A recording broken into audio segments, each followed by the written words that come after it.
Swole Benji here. So today we're going to talk about the Call to Arms update and what that means and what's important. I'm just going to sum it up. I'm not going to read every single thing here, but essentially the game is going to turn into PlanetSide, where there are different territories, and you can see on the map how far the territory is being pushed.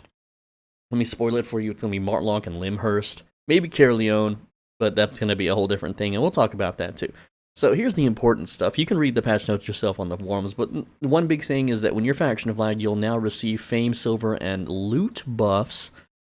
And depending on how far away you are from the town you faction flagged in. So if you're in Bridgewatch and you go 3 tiles away, you're going to get a 15% boost to fame, silver, but no one picks up silver off the ground. Let's be real, only newbies pick up silver off the ground. It's a complete waste of time. And loot buffs, which means when you open the chest, you'll have 15% more loot than normal.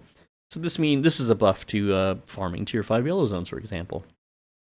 Here's another interesting thing, is that if you're on a losing faction, you get a 50% defensive bonus, which means you're going to be taking half as much damage as normal. This is really huge. This means that as long as the enemy team doesn't have healers, you can basically 2v1 people. Sort of. Right, because I mean, crowd control is still a thing and whatnot.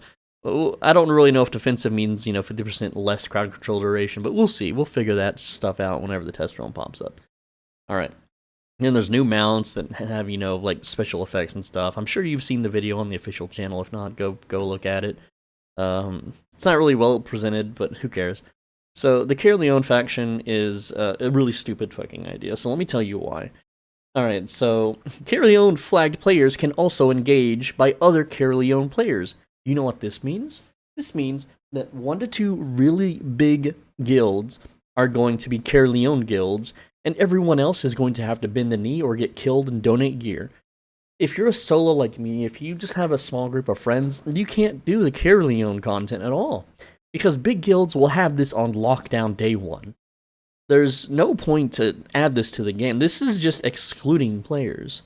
It's kind of like, how in the towns there are the merchant shops that are all controlled by the cartel. There's going to be a Caerleon cartel. That's how it is. That's just how it will be.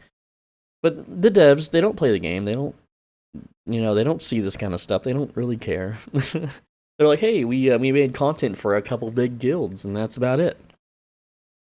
And then, of course, there's a new Caerleon cape, because there's now a Caerleon faction, which resets your Q ability, right?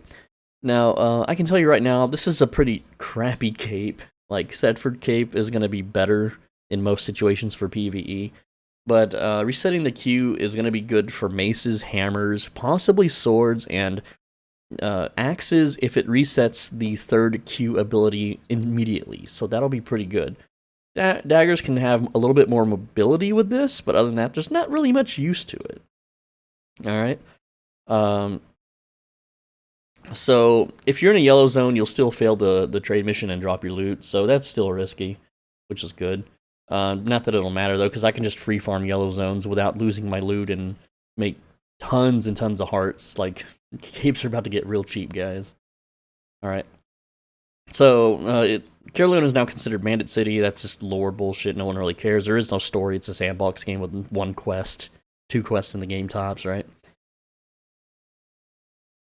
And this talks about the mounts abilities, like the boar can give allies healing. You got one move speed, max health, attack and damage. Like Thetford.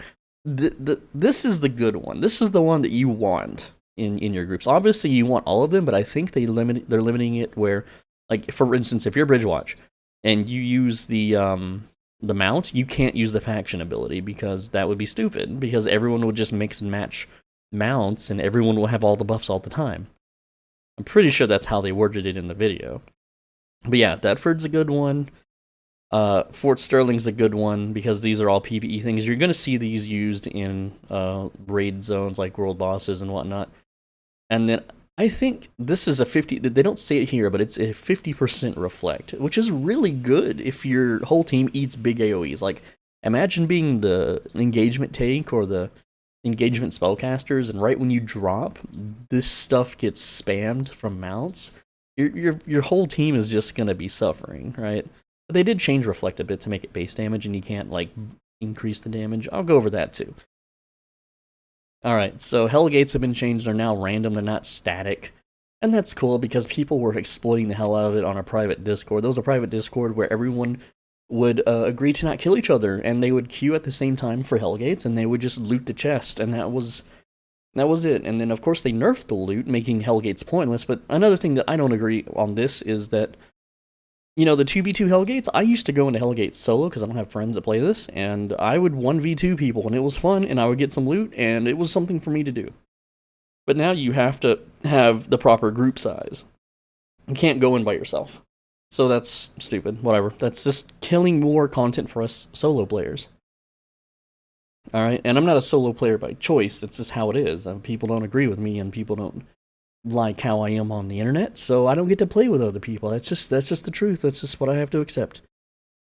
Alright, so there's loadouts now, better spell descriptions and tooltips. You've seen this in the video. They made it where grass sways. I think this is stupid. Like, I'm an FPS player and I train my eyes to lock onto movement. So having a bunch of vegetation move around is going to distract from being able to see, like, invaders coming into my screen, right? Smart cluster stuff. This is for ZVZ raids. I don't participate in that, so I'm just going to skip over that. Corrupted dungeons. They're nerfing the mobs a bit. That's about really it. And then they're increasing one of the boss's attacks to last longer. Like, who cares? World boss changes. Again, this is for guilds and raids. Who cares? You can read it yourself if you're like some ZVZ guild nut. Now, this is a really cool change. I think this is neat here.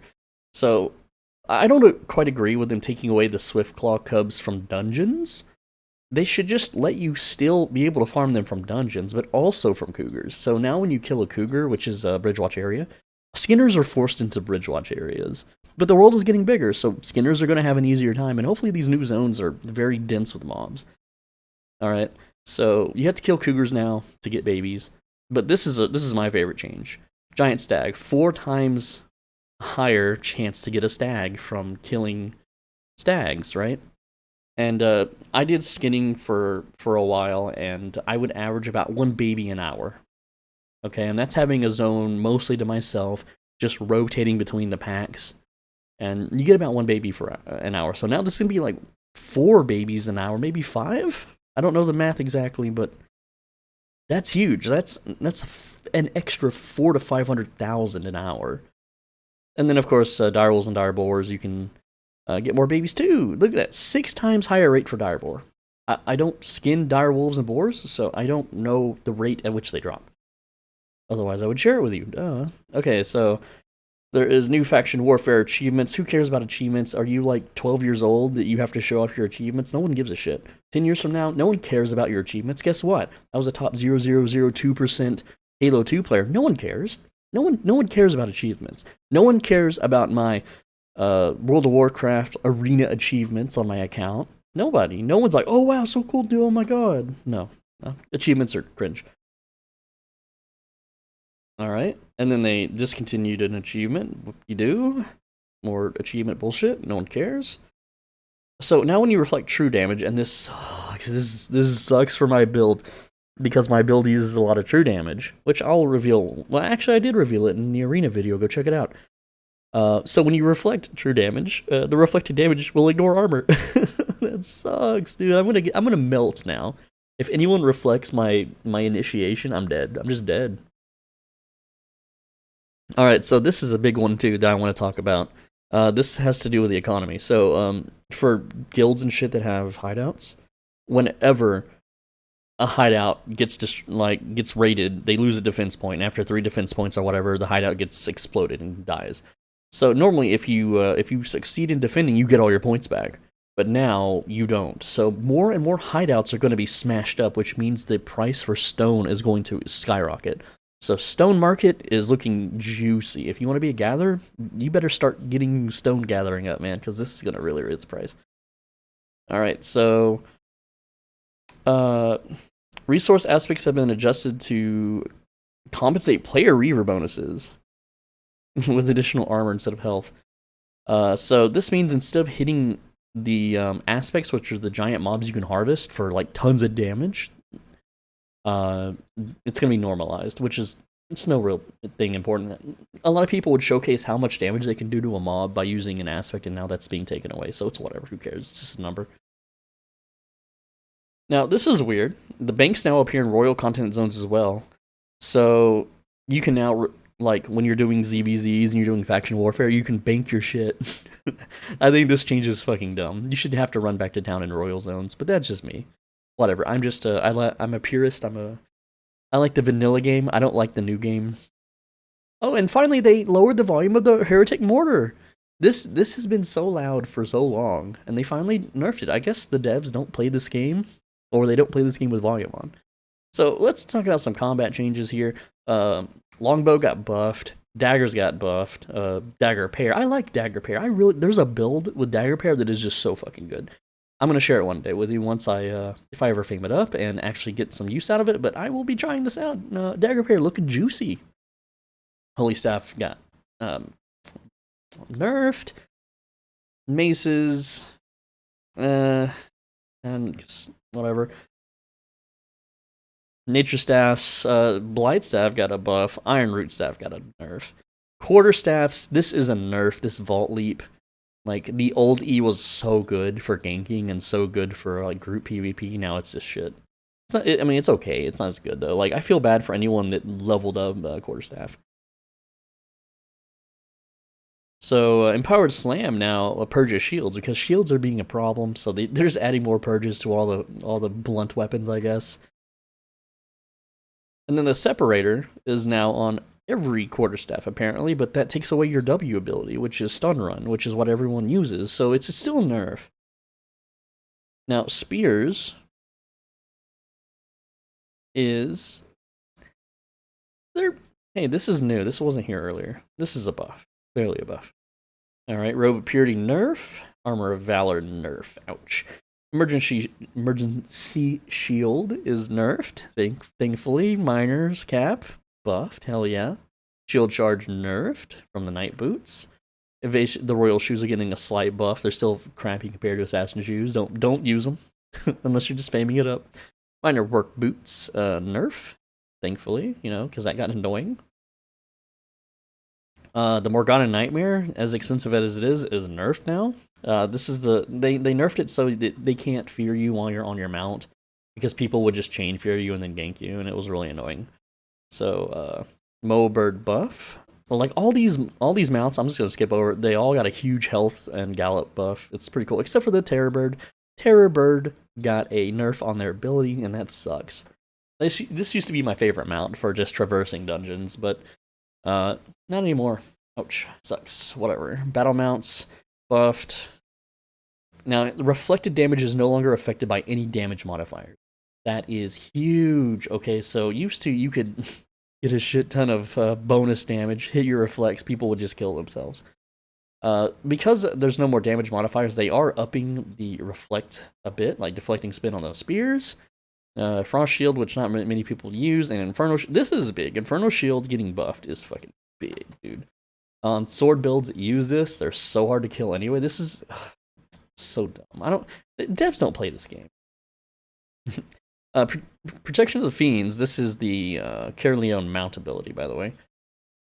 Retaliate's unchanged. Oh, and you can no longer prevent heals. You can only get up to 70% healing mitigation. So that sucks. People are going to be harder to kill now.